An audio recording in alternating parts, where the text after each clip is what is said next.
Hello po. Bakit karamihan sa mga stroke ay nangyayari sa loob ng banyo?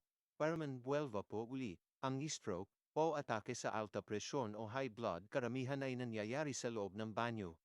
Bakit nga ba? Dahil kapag naliligo tayo, una nating binabasa ang ating ulo na hindi dapat sana. Mali itong paraan. Kapag binabasa natin ang ating ulo una, ang dugo biglang tataas at maaaring ito ay makabara sa mga ugat sa ating ulo. Ang resulta, stroke at posibleng kamatayan. Base sa maraming pag-aaral at mga ulat sa buong mundo, dumarami ang mga kaso ng pagkakalumpo at kamatayan dahil sa stroke na nangyayari sa pagligo. Ayon sa mga eksperto, kailangan sundin ang tamang paraan ng pagligo upang maiwasan ito. Dahil ang sirkulasyon ng dugo ay nagbabago sa tamang temperatura ng ating katawan, lalo itong nagpapabilis sa temperatura ng paliguan.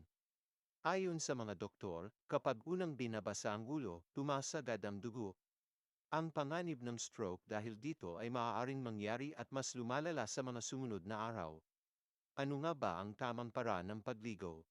Una nating binabasa ang paa, saka unti-unti itong itinaas patungo sa paa, tiyan, saka sa leeg. Mas mabuti kung umiinom tayo ng isang basong tubig bago maligo, o ilalagay ang tubig sa bibig bago basain ang ulo. Ang parang ito ay dapat sundan lalo na kung may alta presyon, mataas na cholesterol, at migraine. Ipasa ang mensaheng ito sa iyong pamilya at mga kaibigan upang maiwasan ang stroke sa pagligo. Parman buwelvo po uli, God bless po.